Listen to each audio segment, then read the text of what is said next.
What's going on this Monday evening, guys? This is old Frank Rock. This is the House of Orange Sports Channel coming at you. We're going to talk some baseball today.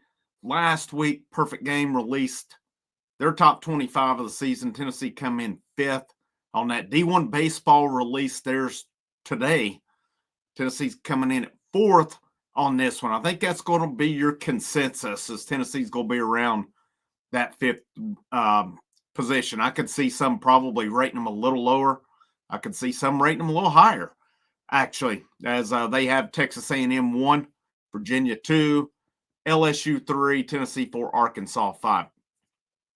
I don't really have a problem with Tennessee being in that range. I read it last week with Preseason or Perfect Game why they had them ranked. We know how Texas A&M is number one. They return a lot of their main players from that team that Tennessee beat for the national championship last year. A lot of good players that they're returning. So I have no problem with that. Virginia says they return a big part of their lineup. And, of course, Virginia was in Omaha last year, if I'm not mistaken. So pretty understandable. I'm not getting the LSU love. I'm not getting it. When I look at LSU has some good. LSU's always going to be good. Let's make no mistake about that. But they got hit pretty hard by the draft.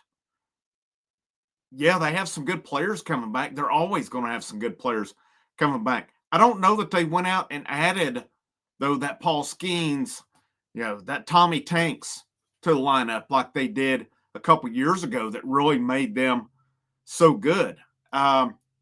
I'm telling you, when it's all said and done, this LSU team's going to be overrated. I'm just telling you right now. And, Tennessee, who knows? Maybe Tennessee will as well. I don't think they will be. There's too much talent on this team. LSU's got it too. Don't get me wrong. We know they recruit at a high level every single year. They bring in good to the portal. But, I mean, they lost some good players again last year, some of their main guys. And I know they moved some dudes around and stuff, got some bats in the lineup. Like I said, they have some good players coming back, but I don't see anywhere. I don't know. We'll see. Maybe I'm wrong on that. Maybe I'm wrong. But Tennessee fourth, like I said, don't have a problem with it. Arkansas fifth, teams of interest. After that, Georgia 8th, Florida 10th, Vanderbilt 16th, Mississippi State 18th, Texas 19th. And that's what I'm seeing here. That's just your SEC teams, not that Tennessee plays all of them.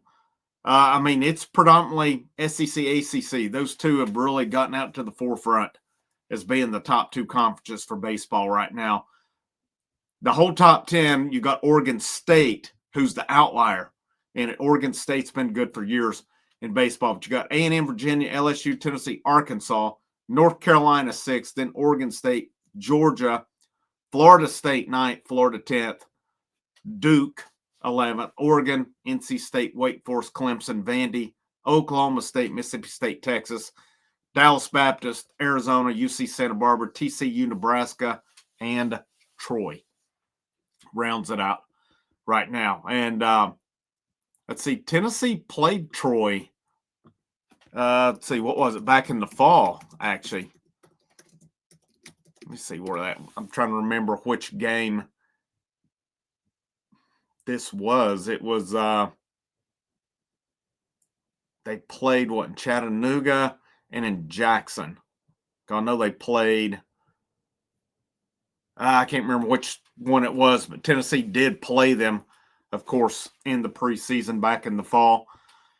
So Tennessee played some pretty good teams there. Tennessee's going to play some good teams coming up this year as well. I mean, looking at their baseball schedule, they start off with Hofstra.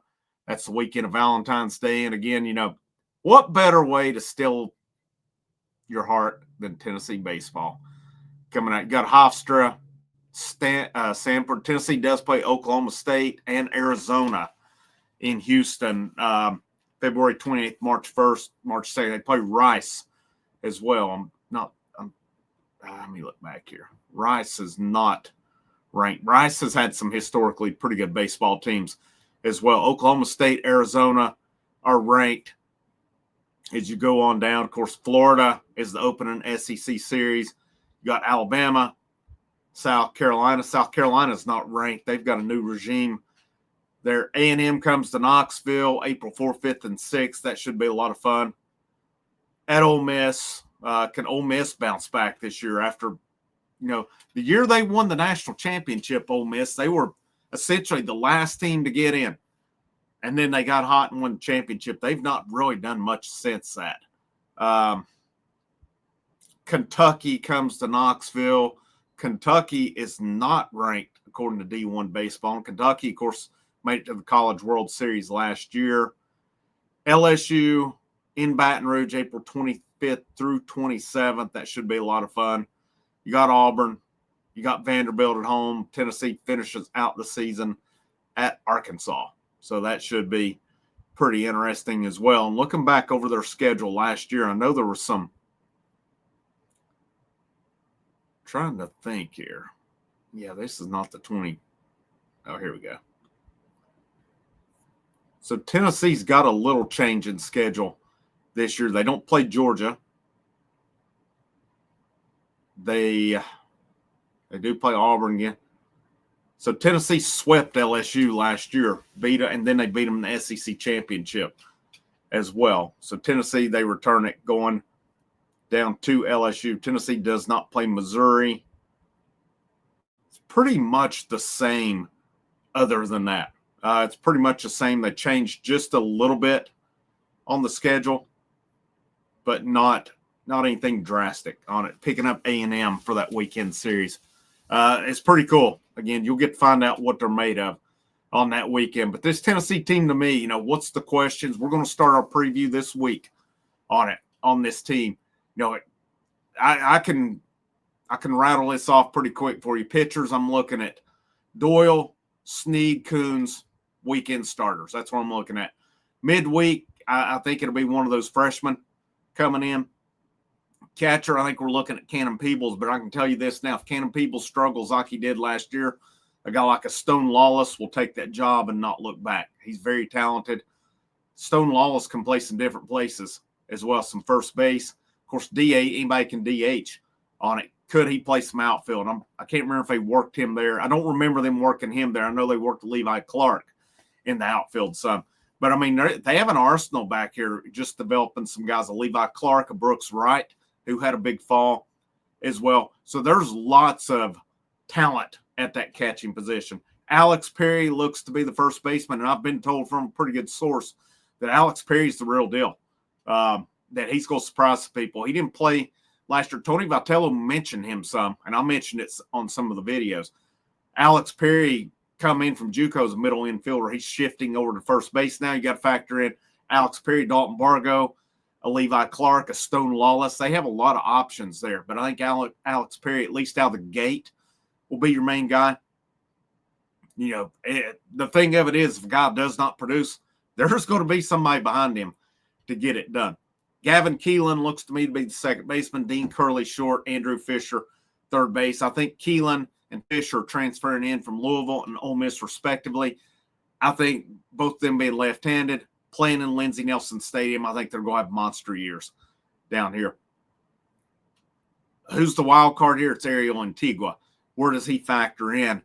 Could he, if he hits well enough, could he force their hand and move somebody around, move somebody into the DH spot? And because I can tell you right now, there is not a better defensive shortstop on the team than Ariel Antigua, at least not from the returners. I've not seen Manny Marin or Jay Abernathy play shortstop. But as far as the returning guys, or a Chris Newstrom, returning guys, going to be hard-pressed to be a better actual defensive shortstop than Ariel Antigua. The question to him is hitting. That's the big question there. Could they make some moves if his bat were to come along? It'd be really interesting to see. Outfield, Chapman, right field, Hunter Ensley, center, and then I think you're looking at probably some combinations, Jay Abernathy in left, Colby Backus. Here's my thing with Colby Backus. The talent is there. Can he put it together in SEC play? Yeah, he's going to light up midweek teams. He's going to light up those non-conference teams, those Hofstras, Sanfords. Can he do it when they get to SEC play? That is my question, Colby Backus, with it as well. I think the talent's there. It's putting it together against those bigger teams. Again, you got some guys, Manny Marin, who's ranked as one of the top freshmen in the country coming in. Listed as an infielder, played some outfield in the fall. Could they work him in? Jay Abernathy, I think, is going to be a big part of that lineup. Levi Clark, I've been told, good source, Levi Clark's bat is going to be really hard to keep out of the lineup. There's some other good players that, there's some I'm forgetting off the top of my head. There's Chris Newstrom, who's a really good infielder. There's Jackson Walker, who was ranked really high coming in out of Loudon, who's an outfielder. What's his role going to be? It seemed like he started off a little slow in the fall, but he started coming on at the end based on what I saw. Could he factor in at some point there, or is he a year away? I think it'll be interesting to see with a guy like that. Because I don't think there's a ton of options in the outfield. So if a Walker gets some opportunities and he runs with it, might force some hands in there. Like I said, I mentioned Manny Marin. I mentioned I could go down the line. Brooks Wright, who was pretty good in fall camp. There's a lot of good bats. There's a lot of guys. I think they're going to say, yeah, it's going to be hard to keep that guy out of the lineup. And then, the biggest question to me will probably be your bullpen. Not so much there's not talent, but who's going to be that guy out of the bullpen? They brought over a Tanner Franklin from Kennesaw State. You brought in 6 JUCO guys, an Arvidsson, a Ryan Combs, just to name a few. There's Marcus Phillips, who has all the talent in the world. Can he put it together with his control? Dylan Loy, Andrew Banky along the way. This team's loaded with talent. I'm just telling you.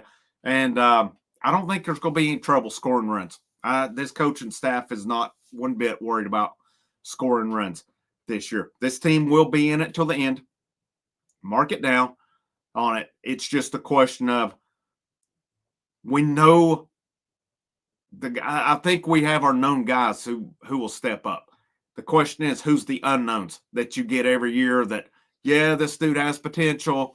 Will he step up? A Dreiling, a Tears, for example, a Curley who come in who really got some opportunity because of an injury. And once he got his opportunity, he ran with it. It did not look back. Cal Stark ended up, Cal Stark, you look at his game the year before to last year, it was a pretty significant improvement at the plate. And he come up with some big hits along the way. And his back picks at first base, how many games did that change? I'm curious to see, can Cannon people, Stone Lawless, or whomever that's behind the plate, is that back pick still a part of the arsenal? I have to think it is there as well. I got to think that's a Josh Elander thing. That's something that you have to work on. You can't, you're going to wing it sometimes. That's something, if you want that to be as big of a play as it's been for Tennessee, it's something they got to work on. I'm excited, man. Cannot wait for baseball. We are, today is the 13th, so we're right at a month away from Tennessee baseball starting. Make sure you check out our content, our previews coming this week as we're going to get those going. I'm going to preview the pitchers and the catchers. Carrie's going to preview the infielders and the outfielders. So we'll get rocking and rolling. We want to get out in front of that one as well. Have a great rest of your evening. Frank, House of Orange. Always a great day to wear the orange, and go Tennessee Volunteers.